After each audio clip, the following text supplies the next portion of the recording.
Kita semua memahami banyak pejabat saat ini di Indonesia yang kagum dengan keberhasilan Tiongkok membangun negaranya. Namun lupa sejarah awal bahwa ada deal dua negara Tiongkok Amerika di zaman Deng Xiaoping dengan Ronald Reagan. Juga lupa bagaimana global supply chain dunia hadir di Tiongkok di awal tahun 90-an di zaman Clinton. Lupa bahwa Amerika lah yang membangun Tiongkok dan menjadi pembeli produk asal Tiongkok yang terbesar. Tiongkok saat ini merupakan negara produsen terbesar di dunia. Dan sejak Xi Jinping berkuasa seumur hidup, Tiongkok punya agenda lain, ingin menjadi negara superpower. Saat ini Tiongkok adalah great power country, belum negara superpower. Negara superpower masih Amerika. Disebut superpower karena kekuatan militer ditambah dominasi sekutu-sekutu negara terkoneksi dan kekuatan pengikat transaksi yang bernama dolar. Untuk menjadi negara superpower, koneksi yang dibangun oleh Tiongkok bernama OBOR, One Belt One Road to Beijing. Ada 70 negara saat ini diikat oleh Tiongkok, diikat oleh yuan. Landasannya adalah Tiongkok negara produsen terbesar di dunia. Entah bagaimana pendapat Tiongkok negara besar seakan menjadi terlihat benar atau hebat Tiongkoknya sehingga Indonesia terpesona masuk dalam jaringan obor dan miring ke Tiongkok. Saking terpesonanya bahkan sampai membuat lalai akan kekuatan dalam negeri. Sekedar mengingat di sisi lain lagi, yaitu Amerika juga negara produsen, saat ini nomor 2 di dunia. Namun sekutu Amerika ada 50 negara di dunia. Semua negara produsen seperti Jepang, Korea Selatan, Taiwan, Inggris, Eropa Barat, India, dan kalau dijumlahkan merupakan 60-65% produksi dunia. Kalau dihitung satuan negara Tiongkok dan Amerika, ya 11-12 lah. Tapi kalau obor dibandingkan dengan sekutu Amerika 65 dengan 35 plus dolar, euro, yen 95% peredaran uangnya di dunia,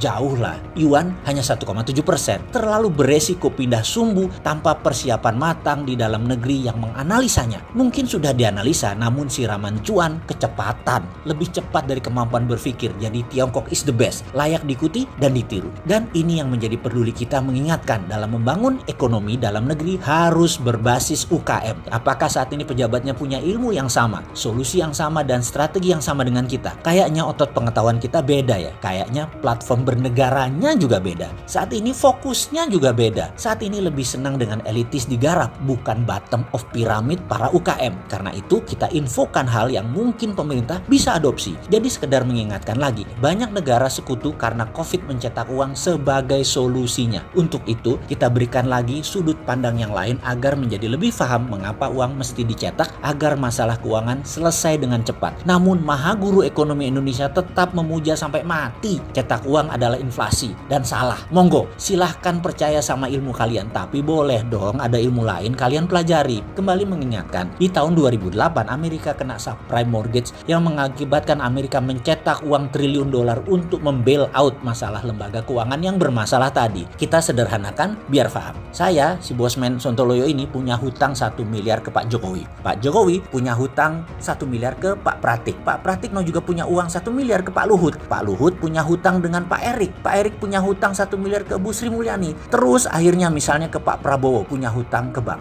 Ketika Bosman dikasih uang 1 miliar dengan printing money, uang tadi langsung dibayarkan ke Pak Jokowi. Pak Jokowi bayarkan ke Pak Pratik. Pak Pratik bayarkan ke Pak Luhut. Terus sampai ke Pak Prabowo dan Pak Prabowo bayar hutang ke bank. Mendadak semua hutang lunas dan bank sekarang terima balik uangnya. Uang tadi yang balik setelah hutang pada lunas bisa inflasi kalau dalam tanda petik sekali lagi lawannya yaitu sektor produktif tidak ada. Maka uang tersebut dibawa ke luar negeri, dibawa ke negara mitra-mitra. Saat ini kita bicara misalnya mitra Amerika dan sekutu, terutama negara berkembang, untuk disandingkan dengan sektor produktif sehingga uang tersebut menjadi manfaat produktif dan tidak menimbulkan inflasi. Hal ini sekali lagi tidak membuat ada inflasi di Amerika dan di dunia. Ini peristiwa adalah di tahun 2009 subprime mortgage. Oke, kembali ke printing money. Ketimbang yuan printing money menyelesaikan masalah COVID di dalam negeri Tiongkok, maka negara sekutu plus Amerika lebih banyak jumlahnya cetak uangnya di tahun 2020 ini.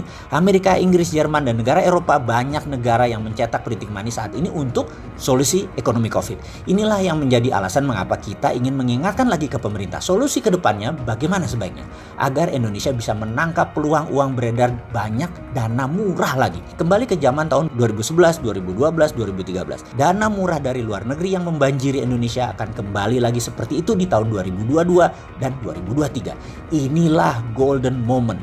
Ketika nanti November Pilpres Amerika selesai, maka presiden akan dilantik bulan Januari. Di masa 2 bulan ini biasa Amerika akan bukan saja mengurusi dalam negeri, namun sekutu-sekutunya di luar negeri diurus juga. Di ASEAN ada yang masih gamang seperti Singapura memihak Tiongkok atau ambil posisi netral seperti pengakuan Indonesia namun miring ke Tiongkok dalam trade war Tiongkok Amerika ini. Namun ada negara yang sudah pede memihak Amerika.